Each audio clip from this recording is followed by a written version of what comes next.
Navarralde elkarteak Foruak online ikastaroko 5. edizioa antolatu du, eta izen ematepea irekita dagoeneko. Ez da, ala, Angel, zer moduz? Arratsaldean. Arratsaldean, bai. Urtero, urte batzuk daramagu ikastaroa antolatzen, ondo funtzionatu du, eta berriro olako edizio berri bat egin behar dugu. Hori da, foru gaia, eguneroko gaia da, ematen du hemen herri honetan foru aspaldiko historia dela, baina jarraitzen dugu, edozein egunetan agertzen da Espainiako gobernante bat edo ez dakinungo politiko autonomiko batek, eta esaten du, Euskaldunak, Nafarrek ze privilegio dauzkate, eta berriro agertzen da, hori gure antolatzeko era da, ez dakiz zer, eta nondi dator hori privilegioa da, eta ez, hori da gu antolatzeko izan degun eredu bat. Gaur egungoa ez da forala, izena mantentzen da, eta hor dago instituzio askotan, gobernu forala esateko, gehiegi esatea da, baina egia da hor tradizio bat dagoela. Osea, egungo gaia da. Bai, albistegietan, hori, esan dakoa, beti kritikak hor daude. Eta zer aurkituko dugu ikastaro honetan? Ikastaro honetan, hasteko da online ikastaro bat, edozeinek hartzeko moduan, baina eduki aldetik hor dagona da gai hau, gure iraganekin, gure historiarekin oso lotuta dagoen gai bat, esan dezakegu 19. mendean izandako gerrak horren inguruan izan zirela, bai, gerra dinastikoa eta Espainiako ez dakiz zer eta hori, baina Euskaldunak, Nafarrak eta hori sartu ginen hor batez ere, hor kolokan zeudelako gure foruak, eta borroka hori izan. Euskaldunak sartu ziren, buru belarri, herri osotasunean, denak sartu ginenan, hori defendatzeko, eta azkenean galdu, eta galdu ziren foruak. Gaur egun gelditzen dana, eta oraindik gelditzen da, olako oinarria dauka, horregatik dauka garrantzia, baina ja ez dira foruak. Hori da gaia. Foruak, eta orduan hori gai hortan mito asko daude, eta orduan mito hori nolabait argitzeagatik eta ezagutzeko, ez dakit, ideiaekin hortan ari gea, ez? Nola sartu gaian, ulertzeko moduan. Mito eta nahasmen handia, baina ere hasierako foruak eta oraingoak ez dira berdinak, ez? Hortan, arrazoi duzu. Hori da asuntoa, ez? Foru hitzan berez polisemia handia dago, ez? Esanguratsua da berez, baina esan nahi desberdina ditu. Plano desberdinetan. Hor dago kontzeptu abstrakto bat, herritarrentzat foruak historikoki izan dira nolabaiteko gure eskubideak, gure libertadeak, eta hori ez zen bakarrik, baita ere bete beharrak, eta baina kontzeptu berez ez zen, hori jendentzako kontzeptu bat zeukan, baina berez ziren herri batek zeuzkan arauak, eta gaur ulertzeko, esango genuke, garai bateko konstituzioa, hori gehiegi esatea da, garai hartan konstituzioa ez dagoen, baina holako funtzioa betetzen zuen, jendea, bizimodua nola antolatzeko, bazeukan holako tresna bat, eta foruako izan. Zer gertatzen da, baldintzak aldatu direla, mendeetan zehar, mende asko horregon dira, eta orduan hasierako kontzeptua gauza generikoa zen, eta junda alde batekin zehazten, baina beste aldetik baita ere ustutzen, gauzatzen, aldatzen, gauza asko, evoluzio oso, eta gainera evoluzio hori oso lotuta junda historiarekin. Hori sortu zen Nafarroako estaduaren kontestuan, erresumaren kontestuan. Soberania zagon, burujabetasuna, eta orduan foruak kriston indarra zeukaten. Herriak bere buruari emandako nolabaiteko arauak. Gero konkistatu izan gea. Eta baldintzak aldatu dira, kanpotik neurri baten errekonozitu digute, hor zegoela sistema hori, eta nolabaiteko errekonozimendua izan du.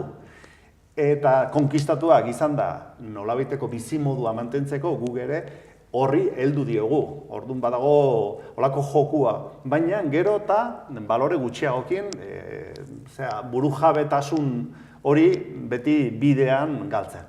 Eta azkenean, idealizatu ziren, foruak, baina gero eta eduki gutxiago zeukan. Orduan, gaur egun ja ez daude eta jarraitzen dugu forala deitzen, eta horregatik badago olako mitifikazioa eta hori, ez? Baina egia da gaur egun dauzkagun errekurso asko, kupo, autonomia bera, oinarria daukate eskubide historikoak. Eta berez, eskubide historikoak horiek dira, hor, foruak. Esan daiteke orduan, gure izaera mantendu egin dugula mendeetan zehar eskubide horiei esker, ez? Neurri baten, izan dira tresna. Eta egia da tresna, baina baita ere emaitza.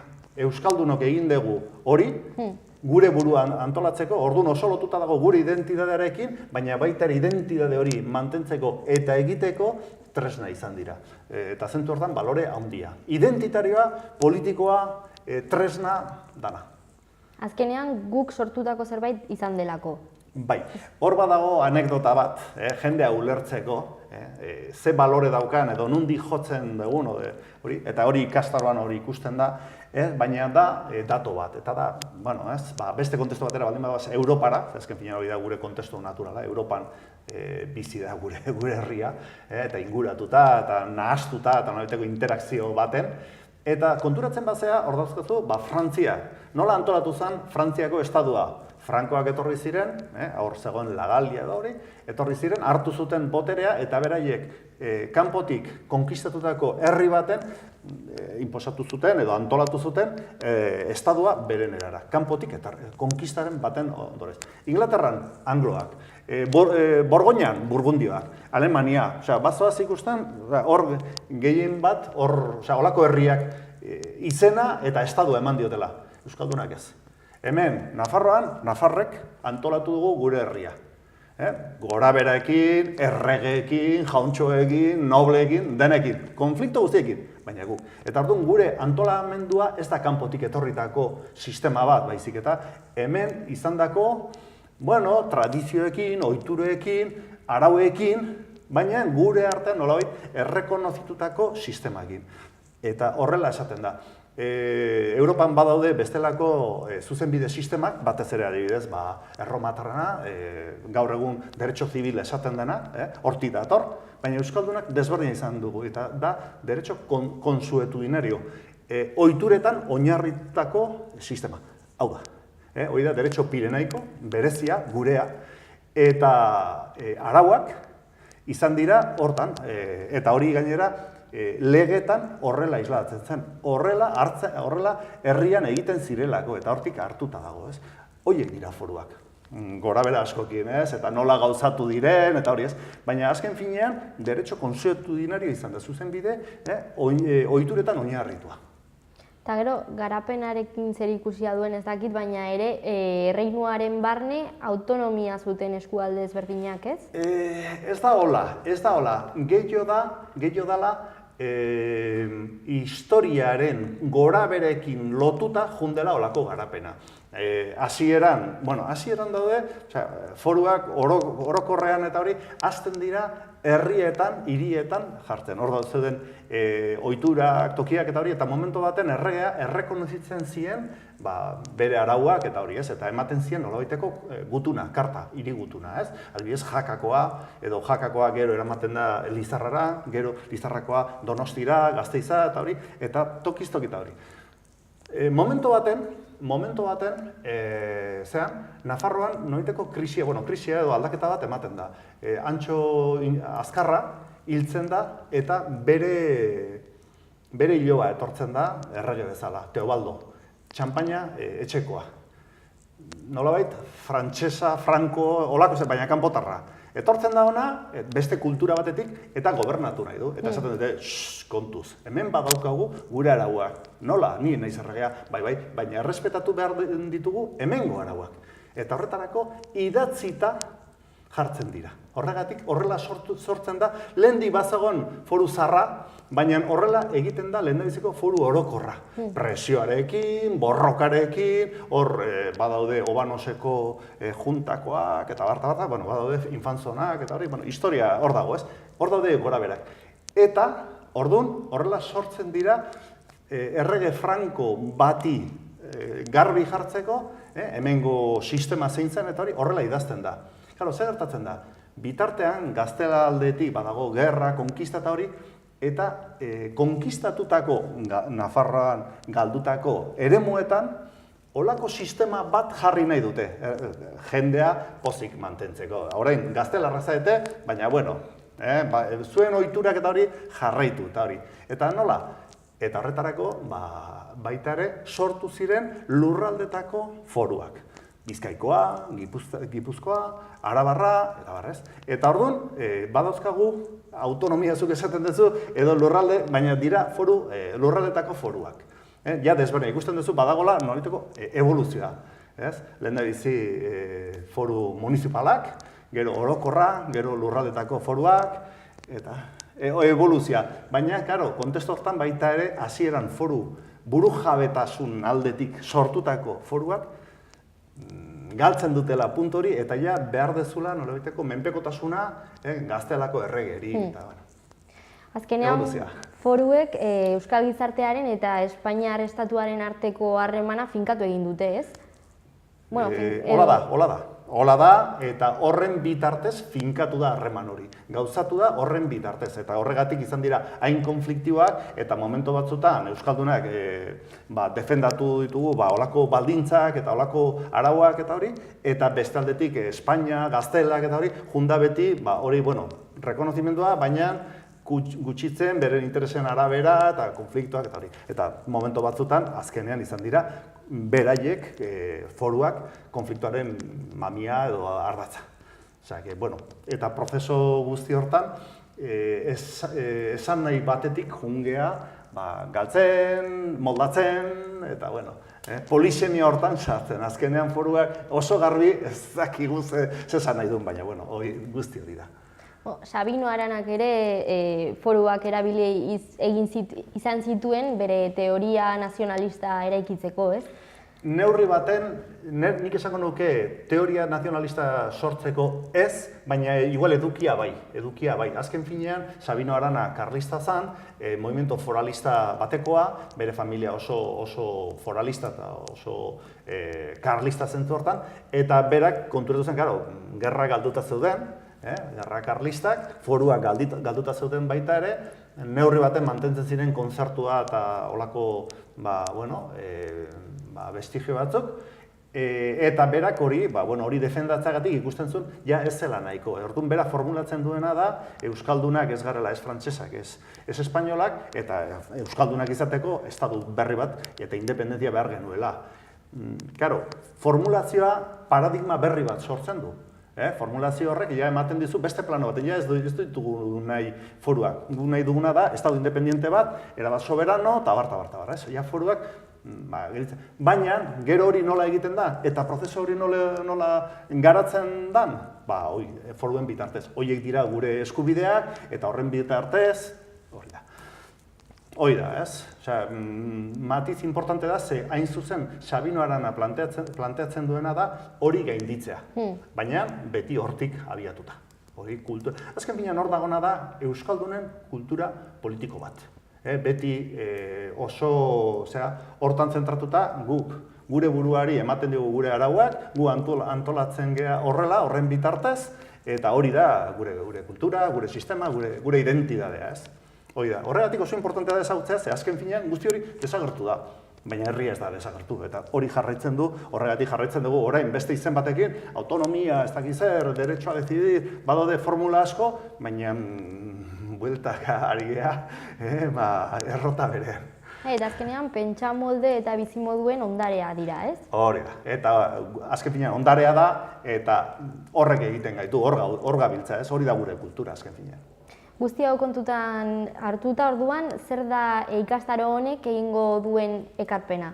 Ekarpena da guzti hori ezagutzea. Ze askotan hitz egiten dugu jakin gabe. Ez dakigu zer diren berez, polisemia hortan eta ambiguedade hortan esan daiteke galdu dela benetazko esan nahia, eta hitz egiten duzu, eta hor daukazu, holako, nola esaten da, komunitate forala, daukazula, olako aldundi forala, daukazu, olako gobernu forala, eta esaten zu, forala, zer dauka, ja, gaur egun ez dauka. Baina, bueno, prentsa ona dauka, izen polita, eta oso gurea da, ez? Baina, ambigueda hortan, guk planteatzen duguna da, behintzat, ondo da, ezagutzea, gaia, garrantzia handia dauka, eta, hor dagoen kultura, gaur egun gurea da. Goazen alde hori ezagutzea. Hori da, ekarpena, hori da, argitzea, eta azken finean, beste ondare bezala, tresna bada etorkizunerako. Eta, tresna hori ezagutu behar dugu. Definitzen gaitu alde batetik eta bestetik ere hori gure egunerokotasunean eragina dauka. Bai, nahiko abstraktua, ez dugu esango orain hori dela, formula 2.0, interneten bezala ez dakit zer. Beste plano baten gaude, ez? Baina, importantea da azken finean ezagutzea, gure memoria hor dago. Nolakoa izango da ikastaroaren metodologia? Hasieran esan dudan bezala, online da, berez dira 4 aste, 4 atal, gutxi gora bera azaldu dudana hor ikusten da, lehendabizi zein da kontzeptua, zein da, polisemia hori, jatorria nun sortu zen eta nola eta hori, ez? Bigarren atela izango zen foru orokorra, ze azken finean hor dago bere garapen igual sakonena eta ez dakit beteena. Gero lurraldetako, hirugarren atala izan zen lurraldetako foruak, Gipuzkoa, Araba eta bar, eta ja laugarrena guzti honek gaur egun ze presentzia daukan. Ze azken finean hori nahiko abstrakto gelditu da, nahiko generikoa eta hori, baina gaur egun kupoan, eskubide historikoetan eta barta, oinarria kultura hori dago. Eta neurri baten baita ere justifikazioa ere bai, inkluso hori ez. Orduan, ulertzeko hau ez dela iraganeko gauza galduta baizik, eta oraindik gure artean dago, eta kontzepzioa baita ere, kontzeptioa eta hor dagon esan nahia jarraitzen duela auzitan.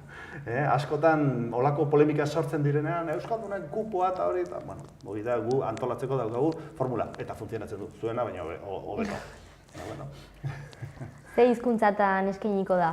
4 atal horiek 4 aste, euskeraz eta erderaz. Bi formulak, baina ikastaro berbera da. Ikastaroak sortu zigun, hor zuzendari akademikoa da Jose Luis Orella Unzue, katedraduna, Erdi Aroko katedraduna, guzti hau bera oso garatuta dauka eta hori, eta eskatu genion, formula pedagogikoa, hori volumen guzti hori bildu, hemen informazio izugarria dira 8-9 mende, olako datuetan eta hori, eta eskatu genion hori laburtu, azaldu, argitu, eta hori ez. Eta hori da,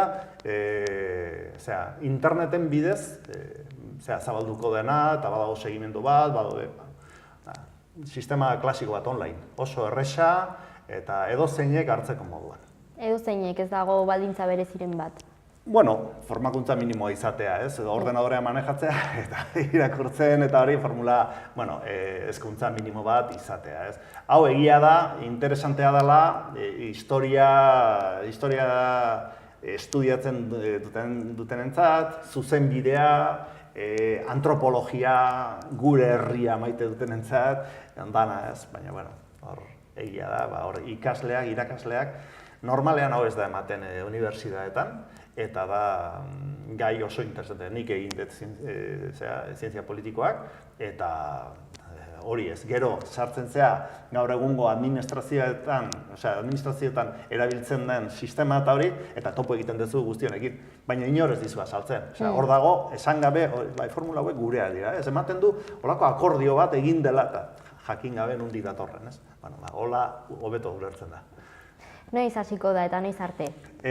Berez, ja hile honetan, otsailaren 22an hasiko da ikastaroa, esaten zut, astero jarriko da atal bat programan, eta ikasleak jasoko dute etxean, bere apunteak, bere tresnak, bere pruebak, bere dana. Eta nola inskribatu gaitezke? Honena da navarraldekin kontaktatzea, bai interneten bitartez, navarralde@gmail.com, Edo telefonoz deitu, edo uste badagola webgunean, navarralde.comen, badagola nolaiteko formularioa betetzeko, baina bestela telefonoa 948 2110 Eta noiz arte egin dezakegu? Hombre, interesantena izango zen, astebete lehenago, hor ixten da, EPEA. Hombre, gu antolatzeko ikastaroa jakin behar dugu zenbat ikasle dauden, eta barrez. Esfortu bat egingo dugu denak onartzeko. Aukera da gurekin harremanetan jarrizkero, aber 20irako ja badakigu ikastaroa zenbat gairan. Plaza kopuru bat aldago edo? Printzipioz ez, nik pensatzen dut 20, 10, 40 biltzen bagea, guretzat eroso dela. Hori jarraitzeko, segimendu bat egiteko, eta hori 40 personakin egiten dugula.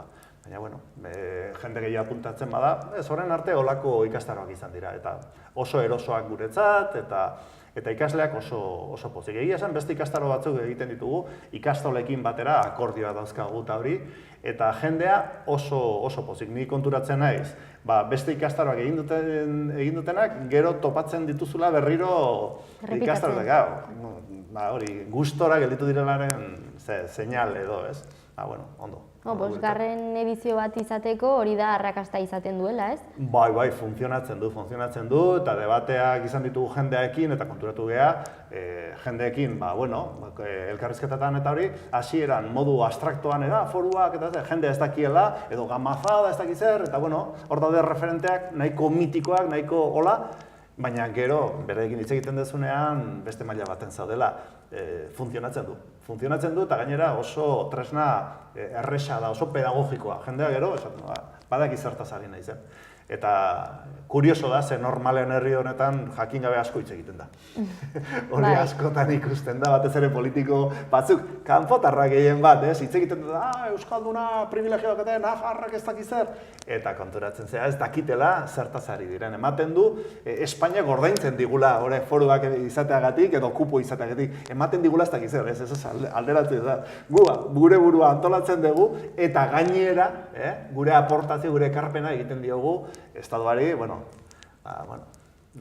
hori ere diskutible da, baina behintzat diskusio hori izan behar da bere kontestuan, bere realidadean. Ez mitoetan eta ez olako gauza abstraktotan, ez. Bai, oso interesgarria eta garrantzitsua foruak online ikastaro hau. Mila esker Angel etortzeagatik, eta hurrengo batean jarraituko dugu beste kontuekin.